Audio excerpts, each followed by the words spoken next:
teman-teman semua, kita ketemu lagi di channel AIC Innovation. Kali ini saya coba memberikan gambaran bagaimana kalau kita bingung buat prompt ya. Ini saya contohkan untuk membuat prompt buah jurnal ya. Ini saya coba saya minta ChatGPT membuatkan prompt. Saya buat prompt ini. Akhirnya dijawab oleh ChatGPT seperti ini. Ya, ini. Tuliskan dan seterusnya.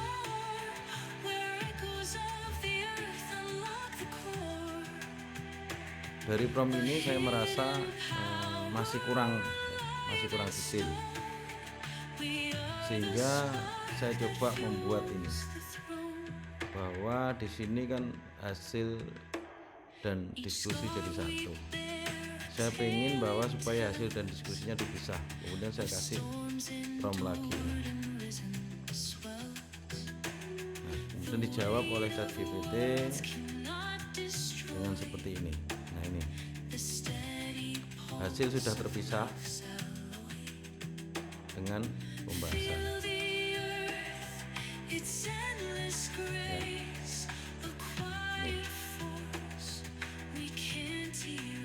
Dari sini saya amati lagi, ternyata saya anggap masih ada yang kurang. Saya pengen melengkapi prompt ini.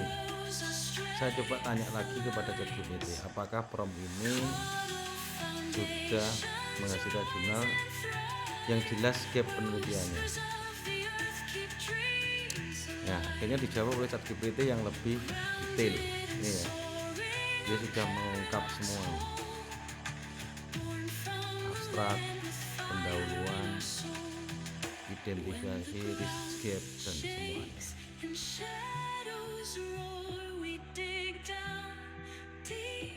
Nah, ini saya rasa sudah cukup lengkap ya. Promptnya sedemikian panjang ya, memang semakin detail promptnya akan menghasilkan sebuah output yang benar-benar kita harapkan. Nah, saya mencoba lagi untuk menanyakan lagi apakah prompt ini sudah memperlihatkan temuan baru ya, direvisi lagi oleh ChatGPT. Nah, ini dia memunculkan ini ya, lebih detail, ada contoh-contohnya juga, metode, hasil.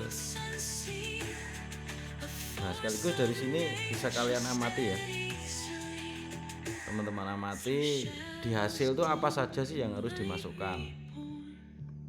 Ini sajian temuan baru, tujuan, ini terus di pembahasan apa, nah, ini bandingkan, ini. Ya, terus di kesimpulan itu apa. Oke. Nah, ini ada penjelasannya. Nah, nanti setiap mencoba belum tentu akan muncul kayak gini ya, karena sifat ChatGPT adalah sangat dinamis. Kemudian saya pengen coba lagi, suruh cek lagi apakah prompt tersebut sudah lengkap dengan urgensi yang jelas. Nah, direvisi lagi oleh ChatGPT. Nah, kemudian dijawab. Ini sudah memunculkan latar belakang, di gap nyatakan ini. Nah, sekaligus bisa diamati abstrak itu isinya apa aja. Ini abstrak.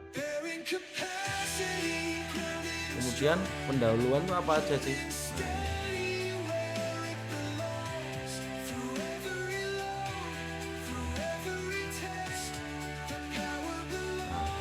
Ini. Nah, kemudian metodologi apa? Nah, ini. Kembali lagi hasil itu apa? Ini. contohnya. Pembahasan itu apa ini? Kesimpulan itu apa?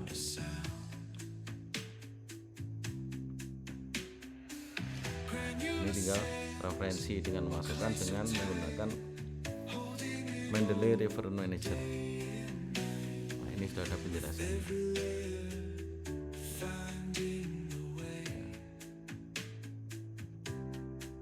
Kemudian saya tanya lagi, apalagi yang dibutuhkan ya ini. Untuk mengetahui kuantifikasi hasilnya, dijawab dia untuk melengkapi ini. Definisi parameter. Berikan contoh-contohnya ya. Nanti bisa diamati detail penggunaan statistik, normalisasi dan skala stabilitas data. Nah, visualisasi yang kuat data. Jadi grafik itu penting ada dan seterusnya untuk melengkapi. Dan setelah itu diinterpretasi.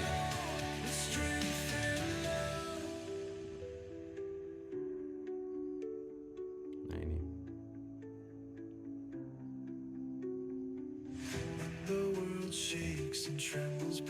Nah ini prompt yang lebih diringkas ya. Tapi nanti silakan aja dicoba dan dipilih sendiri mana yang paling cocok.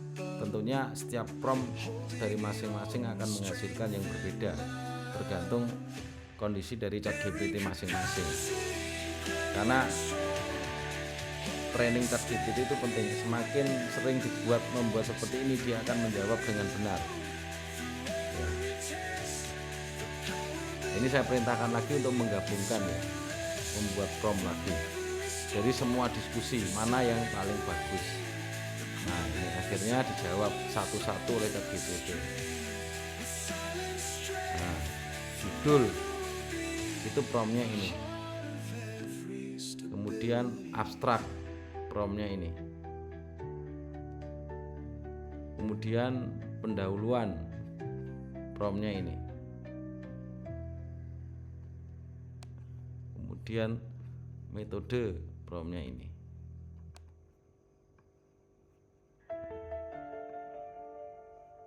Kemudian hasil, dan pembahasan.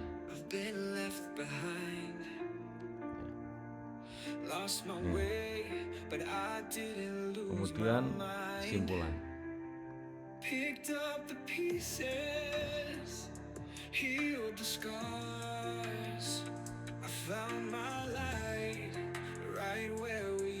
Saya masih kurang puas, tak suruh melengkapi lagi promptnya. Nah akhirnya digabungkan. Nah, ini.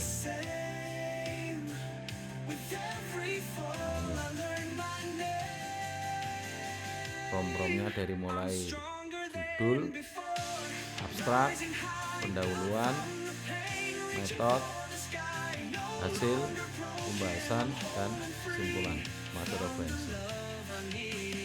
Nah tentunya kita harus menggunakan ini dengan baik ya, maksudnya dengan benar, tahu kira-kira kalau saya kasih prompt ini muncul ini apa yang harus saya lakukan, apa yang harus saya justifikasi, itu yang paling penting ya. Jadi kita gunakan logik berpikir kita supaya apa, kita tahu mana yang benar, mana yang salah, dan juga kita harus tahu apa keinginan kita. Nah ini saya coba bagaimana kalau kita menuliskan ya, saya tanya ChatGPT itu ya, sebaiknya kalau menulis dengan ChatGPT jurnal itu menggunakan dari topik dulu atau data tertentu. Nah, ini saya merespon dari pernyataan ini. Nah, dijawab oleh ChatGPT. Bisa mulai dari topik. Ini alasannya ini. Kalau sudah punya topik ya ini.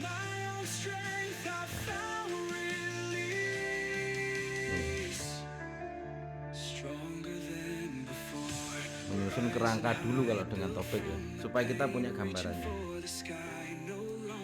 simulasinya tahu gambarannya. Nah, kapan kita mulai dengan menggunakan data?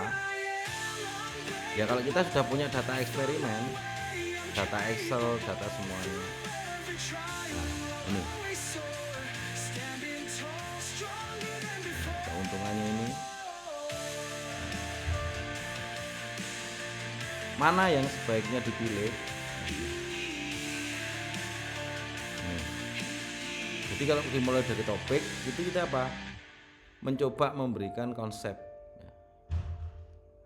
Pengen tahu gambarannya konsep itu seperti apa, kerangkanya ini seperti apa. Nah, paling tidak kita sudah tahu, oh kayak gini ya. Nah kalau dari data apa? Ya kita sudah punya data. Nah ini nanti kalau sudah punya data ya ini cepat, tinggal nanti melengkapi artikel sebelumnya dan apa menyempurnakan. Yang penting sudah tahu gambarannya.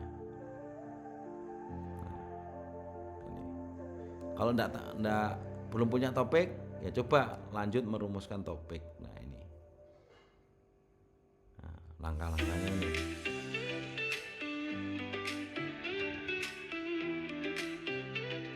Ya langkah-langkahnya.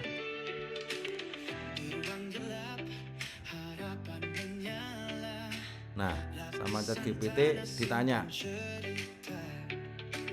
kira-kira sudah punya gambaran belum dari semua ini? Ini saya jawab, tidak ada ide awal. Nah, akhirnya lagi sama ChatGPT, dibantu lagi.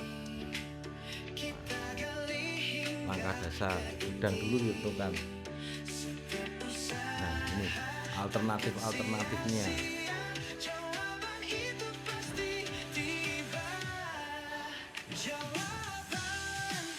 Dikasih contohnya juga. Nah kebetulan saya coba ini, saya pilih ini material. Nah, akhirnya dijawab sama ini. Apa itu? Nah, fokus material. Kita tinggal pilih apakah keberlanjutan, inovasi, efisiensi, ketahanan. Terus ini identifikasi masalahnya. Keberlanjutan itu apa? Gambaran. Jadi kita tahu ya. Inovasi material kayak apa? Efisiensi, ketahanan. Dia berikan contoh juga topiknya. Ini. Oh kalau topik berhubungan dengan keberlanjutan, gambarannya ini. Ini. Inovasi ini. Efisiensi ini. Ketahanan ini. Ditanya sama ChatGPT mana yang perlu dikembangkan, dipersempit lagi ya. Saya coba pilih yang ini nomor 2 ini ya, menggunakan material konvensional yang dimodifikasi atau dikembangkan menjadi material baru. Jawab sama dia ChatGPT. Nah, dijelaskan definisi apa ini, keunggulannya apa ini, contoh yang modifikasinya apa misal ini. Jadi sebetulnya dengan ChatGPT kalau kita mau fokus atau kita mau istilahnya terus mencoba ya pasti ketemu jawabannya. Nah kemudian dikasih contoh topik ini.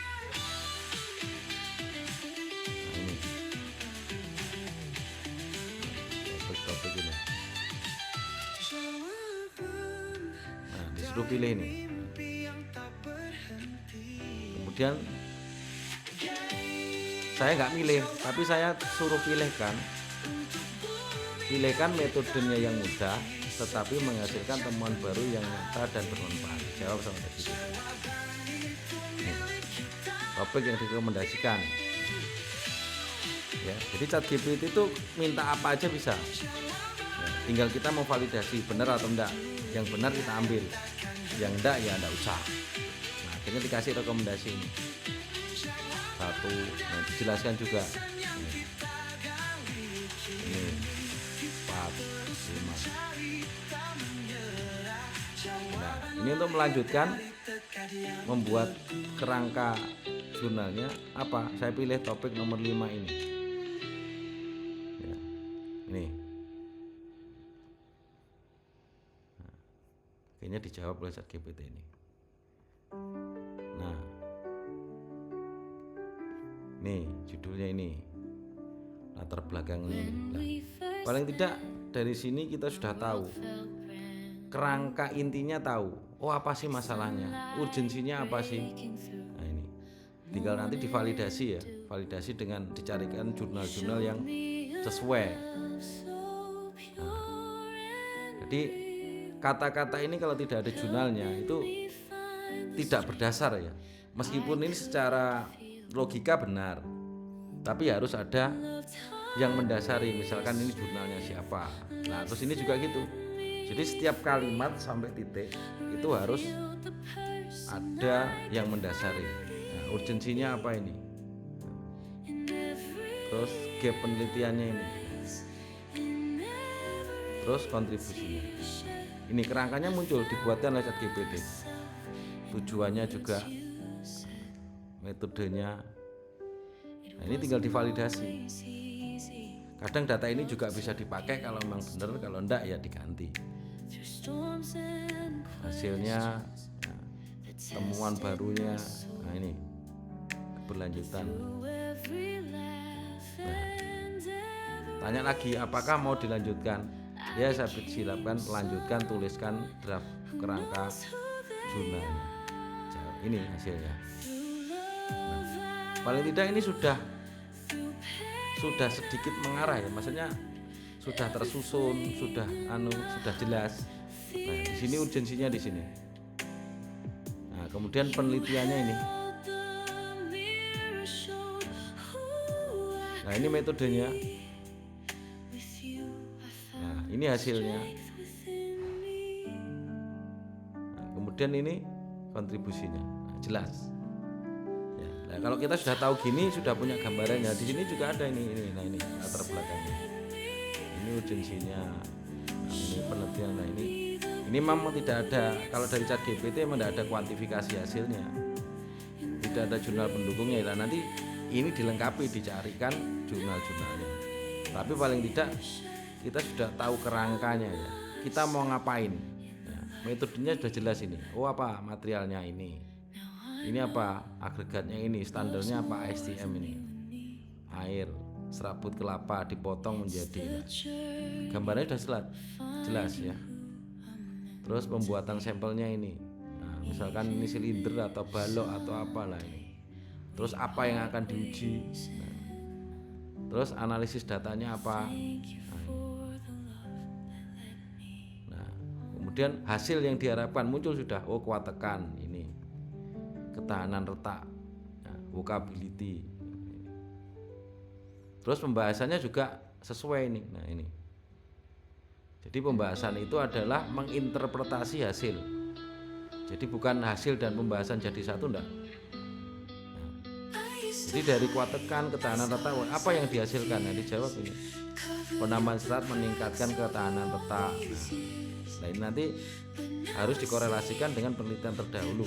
Apakah sesuai atau tidak. Nah, peningkatan kuat tekan. Nah, ini hasil dari simulasi ya, draft dari jurnal oleh ChatGPT. Nah, kesimpulannya juga sudah ada. Kalau sudah punya kayak ini, ya, kita tinggal melanjutkan. Dasar keilmuannya apa, di breakdown dan semua ya sudah akan ketemu. Dan bisa menjawab 10 pertanyaan yang sudah saya share sebelumnya. Dilengkapi jurnalnya yang sesuai sudah ya. Oke, sementara bagaimana penjelasan prompt dan sampai proses ini silakan dicoba ya. Kalau nanti ada kesulitan atau bagaimana bisa langsung tanya di kolom chat, bisa gitu ya. Oke, saya akhiri video kali ini. Terima kasih.